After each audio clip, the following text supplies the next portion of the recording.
गुरु प्यारी साध संगत जी, आप सभी को राधा स्वामी जी। साध संगत जी, आज की वीडियो शुरू करने से पहले संगत को आने वाले नए साल की हार्दिक शुभकामनाएं जी। बाबा जी की दया मेहर दृष्टि आप सभी पर बनी रहे।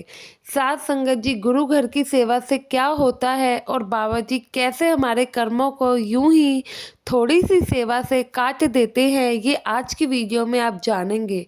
उससे पहले आपसे एक विनती है कि संगत के अपने इस चैनल पर पहली बार आए हैं तो संगत के इस चैनल को सब्सक्राइब जरूर कर लें और वीडियो के अंत तक जरूर बने रहें जी। साध संगत जी, एक बार की बात है जब बाबा जी डेरे के अंदर घूम रहे थे। उनके साथ साथ कुछ सेवादार भी उनके साथ चल रहे थे। बाबा जी अचानक से एक जगह पर रुक जाते हैं और अपने साथ चल रहे एक सेवादार को बोलते हैं कि वो जो आदमी सामने सेवा कर रहा है उसको बुलाकर मेरे पास लाओ। सेवादार उस आदमी को बुलाकर बाबा जी के पास लाते हैं। फिर बाबा जी उस आदमी को कहते हैं कि बेटा, यहाँ सड़क के किनारे बने फुटपाथ पर काफ़ी गंदगी है, तुम इसको साफ कर देना। साथ संगत जी, वह जो आदमी था वह बड़ा ही अमीर था। उस अमीर सेठ ने उस समय तो ठीक है कह दिया, लेकिन अपनी लाइफ में उसने कभी भी ऐसा काम नहीं किया था, क्योंकि वह छोटी मोटी और जो सेवाएं होता था वह तो कर लेता था, लेकिन साफ सफाई की सेवा उससे नहीं हो पाती थी। फिर उस समय तो उसने ठीक है कह दिया, लेकिन बाद में अपने साथी सेवादारों से कहने लगा कि मैं तो भाई बहुत बड़ा सेठ हूँ, मैंने कभी भी ऐसे काम नहीं किए हैं, मैं बाकी सेवा कर लूँगा, परंतु यह सड़कों की सफाई या बाथरूम की सफाई मुझसे नहीं हो पाएगी। मैं अभी कहकर मजदूर बुलवा लेता हूँ और मजदूर आकर सफाई कर लेंगे।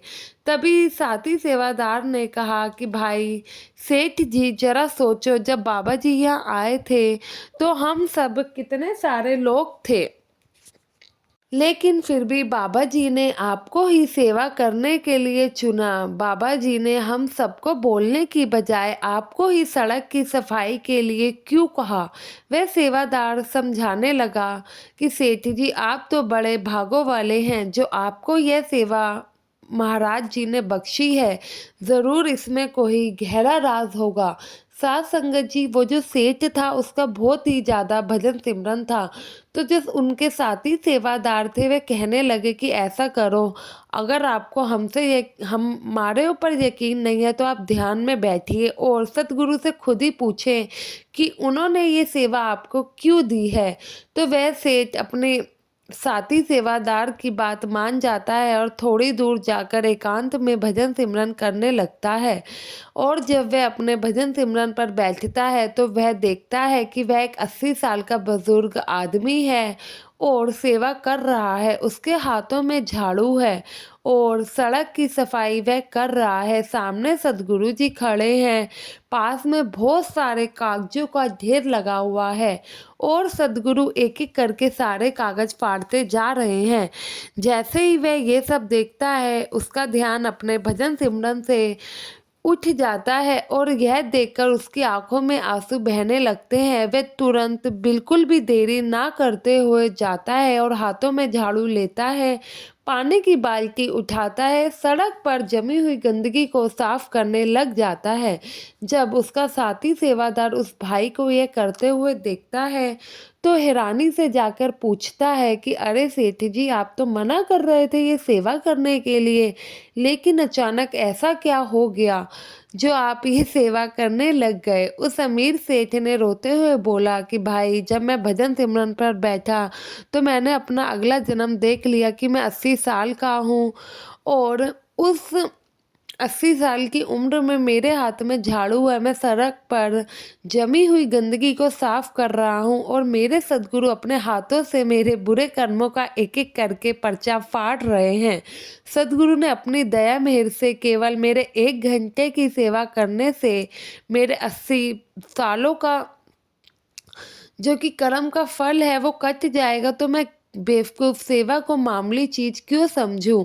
मैं ही बेवकूफ़ था जो बाबा जी की दया मेहर को नहीं समझ पाया। हमारे अंदर के रूहानी मार्ग पर जमी हुई गंदगी हमारे अपने ही पिछले कर्मों का कमाया हुआ मैल है, जिसकी वजह से हमारे अंदर अंधेरा है।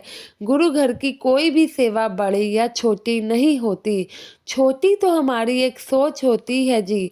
जब हम सेवा का हुक्म आए तो अपने सदगुरु की दया मेहर से गुरु घर की सेवा जरूर करनी चाहिए। इसलिए वाणी में भी कहा गया है, सदगुरु सेवा महाहितकारी, जन्म जन्म के कर्म कटारी। सतगुरु की कोई भी सेवा, वह चाहे लंगर पकाना, सफाई करना या फिर किसी भी तरीके की सेवा करना हो, पूरे लगन और दिल से करिए। ये नहीं है कि आप सेवा तो कर रहे हैं, दुनिया को दिखावा अलग कर रहे हैं। ऐसी सेवा का कोई फल नहीं होता। एक सेवा के बदले बाबा जी हमें क्या क्या बख्श देते हैं, ये अंदाज़ा हम कभी नहीं लगा सकते। वाणी में आप जी ने सेवा को बड़ा खुलकर समझाया है कि कौन कौन सी सेवा होती है। बाबा जी समझाते हैं कि सेवा 3 तरीके की होती है, मुगत, उगत और जुगत। ये 3 तरीके की सेवा संत मंत्र में समझाई गई है। सबसे पहले आती है जुगत, यानी कि सत्संग। जब हम सत्संग पर जाते हैं, सत्संग में हमें समझाया जाता है दुनिया कैसी है, नकली दुनिया है, असल क्या है।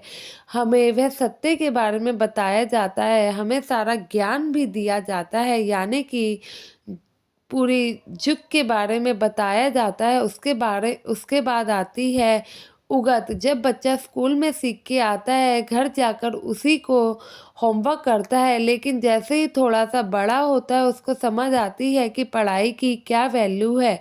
ऐसे ही एक बंदे को यह एहसास होना शुरू हो जाता है कि सत्संग का उसकी ज़िंदगी में क्या महत्व है। फिर अपनी वह दिनचर्या में सत्संग में बताई गई बातों को अपनाने लगता है। वह बताई गई बातों के हिसाब से खुद को ढालने लगता है। मुगत मतलब कैसे हमें अपने कर्म का भुगतान करते हुए पूर्ण गुरु से नाम की दात लेकर दुनियावी कार्यों के साथ नाम की कमाई करके अपना पार उतारा करना है। सतगुरु कभी यह नहीं कहते हैं कि परिवार बच्चों को छोड़कर नाम की कमाई करिए। सतगुरु सिर्फ और सिर्फ पूरे दिन का 10वां हिस्सा मांगते हैं, जो कि कोई मुश्किल काम भी नहीं है। जिन्होंने पूरी दुनिया ही हमें बख्श दी, उनके लिए इतना सा हम नहीं कर पाते हैं। ठीक है, शुरू में परेशानी आती है, लेकिन अगर ये हम अपनी दिनचर्या में शामिल करेंगे तो एक दिन ये हमारी आदत ही बन जाती है। जितना समय सद्गुरु ने निर्धारित किया है, उतना समय नाम की कमाई ज़रूर करें। साथ संगत जी, जब हम अपने नाम दान के लिए अर्ज़ी लगाते हैं, यानी कि नाम दान लेने जाते हैं, तो हम कितना रोते हैं, तड़पते हैं कि हमें नाम मिल जाए। जब बाबा जी हमें नाम की बख्शिश दे देते हैं, तो कृपया हमें उसकी कद्र भी करनी चाहिए। साथ संगत जी, विदा लेती हूँ आपसे। आशा करती हूँ आज की ये साखी के वीडियो के बाद आप भजन सिमरन भी पूर्ण रूप से करेंगे और सत्संग में बताई गई बातों को पूर्ण रूप से अपनी दिनचर्या में शामिल करेंगे। संगत के अपने इस चैनल को सब्सक्राइब नहीं किया है तो ज़रूर करें। गुरु प्यारी साथ संगत जी, आप सभी को हाथ जोड़कर राधा स्वामी जी।